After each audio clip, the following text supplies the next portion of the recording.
Sporting Journal Radio, presented by Onyx. All right, welcome back to Sporting Journal Radio. My name is Brett Amundsen. Thank you for tuning in on this station right here on the network by downloading the podcast wherever you get your favorite podcasts, or maybe you're watching this on YouTube. Thank you very much. Along with Dan Amundsen and David Eckhart over there. And Scott Mackenthun is back with us once again. Fisheries biologist. What's your title with the DNR, Scott? Yeah, I'm the area supervisor at the Hutchinson DNR Fisheries office. And Hutchinson is just a hotbed for lake trout fishing. It's the number one destination. No, obviously that's kind of your home base, but you travel north for lake trout a lot. What got you interested in lake trout, Scott? Oh man, just wanting to do something that you don't have. I think that's probably the key for a lot of folks is, there's 110 lakes in Minnesota that have lake trout. And we're in a state with, if we're measuring lakes over 10 acres, it's 11,842, right? I mean, it's rare. It's 1 in 100 lakes have the kind of habitat that's needed for lake trout. So just such a rare opportunity, such a cool fish to catch. Yeah. And once you do fish for them and just see what an amazing predator they are, how aggressive they can be at times, how beautiful they are, and how great they taste, I mean, you go once and you get hooked. Oh, I see what you did there. Literally. I have, and in the last 5-6 years, I've just gotten more and more interested in them. Obviously, I take trips out, up to Saskatchewan and get into the Lakers up there too. But I've done a couple of trips in northern Minnesota where we've taken dog sleds lake trout fishing, and that's got to be just like the most purely northern Minnesotan activity I think that you can come up with in the winter is taking a dog sled team for lake trout. We've done it up around Ely a couple of times. Man, it is so much fun. And okay, so Scott, here's a question for you: pound for pound, harder fighting, lake trout or smallmouth? Gosh, I because of the diversity of technique that I think smallmouth bass use to fight, I'm going to give it to smallies. But wow. When it comes to bulldogging runs and aggressive bites, which is a different question, but that's where I would classify those lake trout as just exceptional. So lake trout have kind of a unique ability to kind of self-regulate as they come up out of deeper water and expel air as they come up, whereas they won't suffer bear trauma like a walleye or crappie would if you're fishing them kind of deep. Do you tend to target lake trout in deeper water, or when you're fishing them through the ice, where do you like to set up, or where do you like to target them?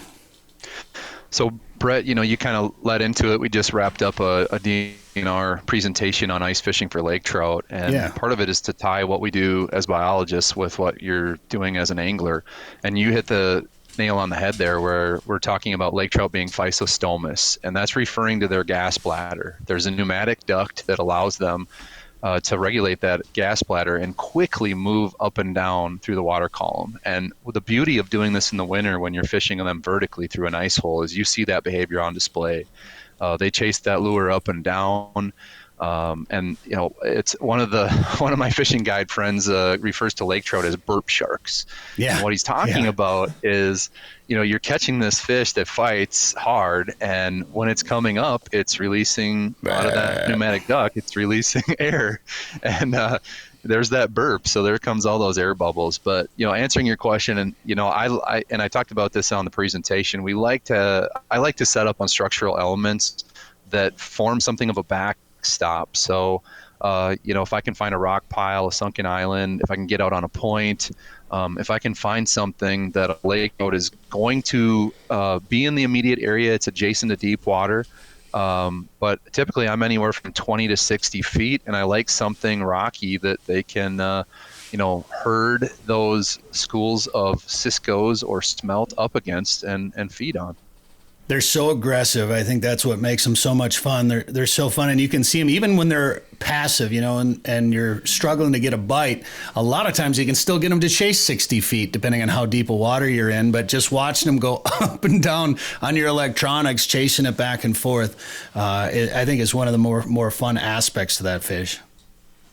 Oh, absolutely. I did touch a little bit about we wait for those really cold years as Minnesotans for that opportunity for Lake Superior to freeze over, and you get out there and you can be fishing 150 to 200 feet, and they're coming screaming up off the bottom and hitting it like a linebacker hitting a running back coming across the line of scrimmage. I mean, just destroying that bait. It's all about paying attention. You know, you want to see those fish, recognize when they're on your screen, acknowledge them, drop the bait, see what they want. If they want it aggressive or subtle, take it away from them. And then once you get hooked up, man, there's just nothing better. I was fishing, we were on Burnside, and we were fishing, I think it was about 65 feet of water in kind of the saddle. And I was marking all kinds of fish down near the bottom. And I don't remember, I think I was using a hyperglide, and they would chase it and go back down, chase it and go back down. I couldn't get them to eat. I tipped it with a minnow head, and they chase it up, chase it down. I switched from the minnow head to the minnow tail, and I caught 2 fish right away. Wow. So I don't know if they were just, at that point, they were just sick of seeing me, bonk them on the head with it and finally decided to eat it, or if the tail, changing the tail was something a little bit different, or what it was. But what do you start off with? Like, what kind of a presentation will you start off with when you target Lakers? There's a lot in the bag, right? There's blade baits, there's hard baits like a jig and wrap or the hyperglide that you referenced. There's airplane jigs, there's tube jigs, caught a lot of them on tube jigs, flutter spoons, there's heavy jigging spoons. I'm usually going to start off with a heavy rattling jigging spoon. I will have a couple rods rigged up next to me, one with an airplane jig. If I can work a fish and it's not going to commit, maybe I can drop something down. That has worked for me if they're hanging in the vicinity. They've got, they can move quickly, and they've got such great vision that you're never out of the game. If they don't take your first offering, you can drop something back down at them. And I'm typically throwing a dead bait down on the bottom, running my second line that I'm authorized to do, legal to do in Minnesota. So that's usually my MO, but I like to play around a little bit. I was even messing around with a glide bait, I'm struggling to put my a swim bait. There we go. Okay. Just looking like a sculpin, just fishing it close to the bottom. So a lot of cool stuff to throw at them. We got a lot of those lakes, and I know you and I both spent a lot of time up on the Gunflint Trail. There's a number of lakes up along the trail where you can target, well, not just Lakers, but rainbows and brookies, but you can target lake trout along there too, can't you? You can. If we're looking at distribution across Minnesota, at least, we have several counties across the northeastern part of the state. Some reclaimed mine pits in mine country, a lot of them in St. Louis Lake and Cook County, but for sure, we're looking at border waters up against the Ontario border, and yeah, you're 100% right, Brett. When you come up the Gunflint Trail, it's really amazing how many lake trout lakes you can access off of offshoots off the Gunflint Trail. Some are directly on the Gunflint Trail, and like you mentioned too, so many places that are stocked with stream trout, so it really is quite the playground for trout fishing opportunity. That's such a cool area. I have a hard time saying that that's the best area in the state of Minnesota, but it's got to be right up there. Maybe a little biased because I've used to spend a lot of time growing up there on the Gunflint Trail, but it's just so much history, and if you like the outdoors, it's just such a great part of the state. Oh, absolutely. You did this webinar on lake trout today for the DNR. Was that new, or have you done that in the past? You've probably done some webinars in the past, but is that a new one for lake trout, or is that pretty common? Yeah, so just a quick plug. It's the Minnesota Outdoor Skills and Stewardship Seminar Series. It's been going on for a couple of years. Our outreach section, actually, we were making small talk today, and the word is that leadership has taken a bigger interest in it, maybe give it a little bit bigger platform to work with.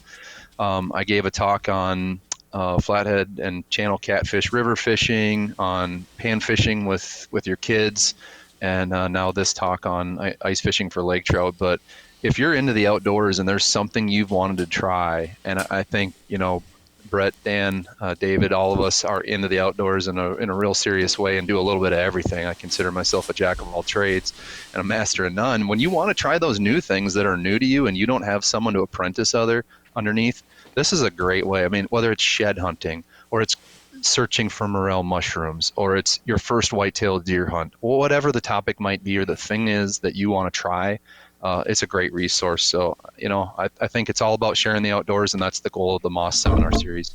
And those are free and go about an hour or so?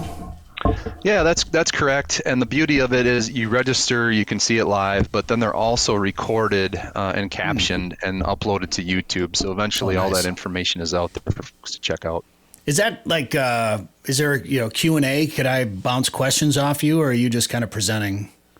Yeah. I answered some questions in the middle of the talk, and then we circled back and left about 10 minutes at the end for questions. And I think we hit on all of them. So it was well received. And of course, we're happy to field those questions at any time. I'm more than happy to take those at the DNR work email address. Gosh, I think one of my favorite things about catching big lake trout, and I haven't seen this through the ice yet, but when we hook into big ones in open water and it's a little bit deeper, and we always kind of bring the fish up a little bit slower if we're fishing deep, just to try to, we say we're waiting for the bubbles. We're looking for the air bubbles to come up. And there's nothing like knowing you're battling a big lake trout until you see one of the first big bubbles come up and just erupt from the surface. And I just like your spine tingles a little bit when you see those bubbles come up. When you catch lake trout through the ice, do you see some of those bubbles coming up through the hole then? Hey, before we answer, we got to let our radio network go. So we're out of time. The answer to this question is going to come on the podcast. So download our podcast Friday mornings if you want to hear the answer to this question. Or watch the full thing on YouTube, maybe? That's correct. All right. So goodbye to the radio network for the podcast and YouTube audience. We got more of Scott Mackenthun coming up in just a second. Right now. Here we go. Hey, Scott. Hey, Scott. We're back. And we're back. Hey. All right. So, does the hole get a little violent when you're ice fishing for lake trout? It does. I think about when I go out and sturgeon fish, this has been something that's a recent opportunity in Minnesota. Most of the anglers immediately started cutting what we call the Mickey Mouse hole. Mm-hmm. So you cut 2 holes, and then that third hole underneath, you make the Mickey Mouse face. And that additional size of that hole is going to allow you to get that lake sturgeon up through the ice. Well, I got a great tip. You pick up these little tips here and there on different things to do when you're fishing. This is one I picked up a few years ago, is cut that same hole when you're lake trout fishing, because, and I talked about this in the seminar, most fish are lost at the hole. This is an aggressive fish that doesn't tire easily. You're going to bring them up. They're still going to be green, and they're probably going to catch the end of the ice. They're going to hook one of the treble hooks. A lot can go wrong. So a couple things: use the Mickey Mouse hole and have a buddy. Use the buddy system. It ends up being a little bit of craziness when you're knocking over heaters and flashers and everything else, but there's a great example. Use that buddy system. Have somebody else fetch that fish up. It's not easy to do. This isn't an easy fish to grip. They have small scales. They don't have any spines. They're very slimy and powerful. Get a hold of them, and if you want to release them, you can't just grab behind the gill plate if you want to release them. So you have to be careful with them too. But wrestle them up, get your hands underneath, and splash all that water out and dump those fish up on the ice. The sooner you get them up on the ice, the better. We caught one on that trip. We were filming for Prairie Sportsman with the sled dogs, and one of the guys we were with, he did that for mine, and he was shoulder deep, and as he reached down, the fish spit the hook. So the fish was like trying to flop back down the bottom of the hole, and he just came out and just scooped that whole thing up out of the hole and got up on the ice. It was a pretty dramatic moment ice fishing for those lake trout. But man, they're such fun fish to fish for and to catch, and they can be just such hard fighters. I just call them angry all the time. I think just trout in general are just angry fish. Whether it be Lakers. One of the examples I use a lot, Scott, is the DNR fish pond at the State Fair. And we used to just sit with the underwater camera on, and we'd watch the fish. And you'd see muskies just kind of laying on the bottom. You'd see walleyes just like sleeping on the bottom, whatever. And trout, lake trout, rainbows, whatever, it would just be doing laps at 100 miles an hour. So I always tell people, there's the reason why I like to trout fish right there. You can see how active they are. They're a lot of fun to catch. Well put. wanted to talk about something else. I was asking you why you weren't coming up to Lake of the Woods next week, the end of the month, for the Aglow event. You're part of the Association of Great Lakes Outdoor Riders as well, and you can't make it because you got an archery tournament. And at first, I thought you were talking about, you travel around and fling arrows and and shoot at 100 yards at a pterodactyl at the bottom of a hillside or something, But no, you're actually coaching for NASP. Yeah, that's right. It's a wonderful program, National Archery in the Schools. It's the state of Minnesota and the high school league. They don't sanction it. A lot of outdoor sports that we've seen sprout up in the last 10 to 15 years are trying to work their way into that, kind of umbrella of state high school league. But as it turns out, this National Archery in the Schools program is just a great way to get folks out and archery shooting. This is just absolutely amazing to me. I'm really blessed that my oldest daughter took this up. We bought her a youth bow 3 or 4 years ago. Started shooting with it. She was having fun. I think you've seen the movie series that a lot of pop culture. You think about the big boom on fly fishing that came after a river runs through it. Yeah. Kind of had the same effect. Hunger Games. After the Hunger Games, exactly. Mm-hmm. And so this has been a big push, and what a great way to get your kids into an outdoor sport. So I'm not going to claim any credit. It's all my daughter. She's out and practiced and gotten pretty good. She did medal a number of times at least a couple of times at some tournaments. Nice. She's a 5th grader. And she's still in the elementary archery program. We need as many coaches as you can get, because you can imagine being in a gymnasium with targets and bows and field points and 50 kids lined up, elbow to elbow. It's pretty intense. So my wife and I signed up to coach, and we're helping out, and we have tournaments pretty much every weekend from now through the end of March. Man, that's great. Good. That's awesome that you're coaching. And David, you were part of NASP in school, right? Correct. Yeah, my senior year we got it. That was the first opportunity you had to be a part of it? Yeah. Yep. Okay. I don't know if that's when it was new or if it was just new to our school or what, but yeah, we did it my senior year. Now, had you? David, go ahead, Scott. Real quick question, David. What was the school district that you shot for? Yellow Medicine East. Miami. Nice. Yep. Did you bow hunt before that? Yeah. Oh, you already were. We tried to talk our coach into bringing our, hunting bows, our Hoyts and Matthews. You couldn't? No, they really? wouldn't let us. See, like in middle school, so I didn't have an official program, but it was part of our PE class. We'd shoot, and they'd be like, "Yeah, if you have your own bow, you can have your parent drop it off at the front office." And so I didn't have one yet, but there'd be people in there with their, Elites or Matthews, whatever, and we're with their PE bows, and here's these guys with their releases just like, I want one. That surprises me. Nope, he wouldn't let us bring them in. So weird. What was your experience like? Did you learn anything? Did you see other people taking on archery for the first time? Yeah, I saw a lot of new people within the school, who were interested by it, but I didn't really know that they hunted or had any interest in archery. The core group of guys that I always shot with, we all just signed up. All my high school buddies, we were already interested in doing it. But there was a lot of people and met a lot of people. So a couple people that I met through that I'm still friends with. So nice. Yeah. I'll tell you what. Like I played baseball and football and messed around with some other sports. Did a lot of after school activities. I don't think we had NASP as an option when I was in school, and we definitely didn't have the clay target league. I think shotguns. I'm not sure they'd been invented yet when I was in school, but no, but you could have them in your school locker. Well, yeah, no, I definitely had a shotgun in my. Yeah, I definitely brought a shotgun. My senior pictures, I've got a shotgun in some of the pictures. Like it's a different time, but I would have gladly. Like, Dan, I don't know how many times I tried to talk you out of baseball or whatever. I can't remember what sport. Yeah, that wasn't going to happen. And said, just go get on the clay target league, because that's a sport that you're going to learn things that you're going to do the rest of your life. Like we're not world-class athletes. Hey, you watch your mouth. Any money. I still had hopes and dreams. Yeah. Maybe if I had an uncle that could teach me how to throw a better curveball. I taught you a pretty dang good curveball. Well, dropped right off the table. Yeah, I definitely didn't get to throw it in high school. So well, yeah, I barely did too. So that's the thing. Like these National Archery in the Schools program and Clay Target League, such great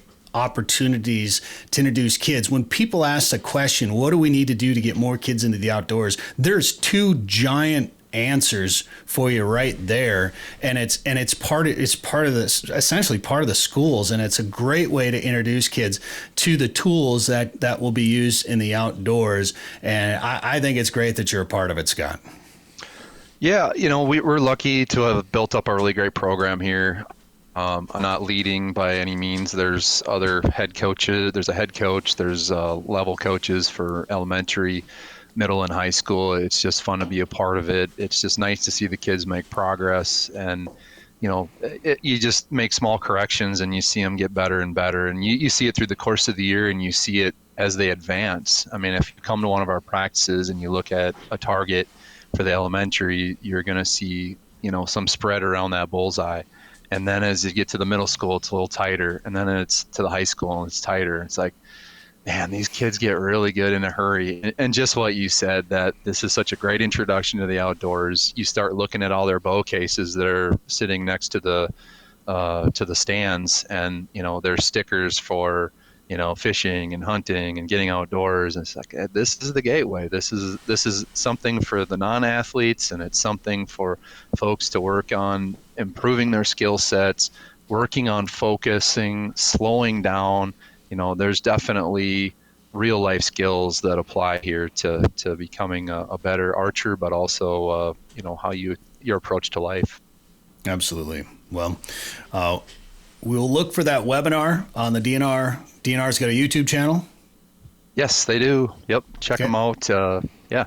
We'll look for that Lake Trout, and probably your past webinars will be on there then, I'd assume? Yep. You should be able to find them. Take a look through there. Can try to spell out the name for you sometime, and search for me and you'll find them.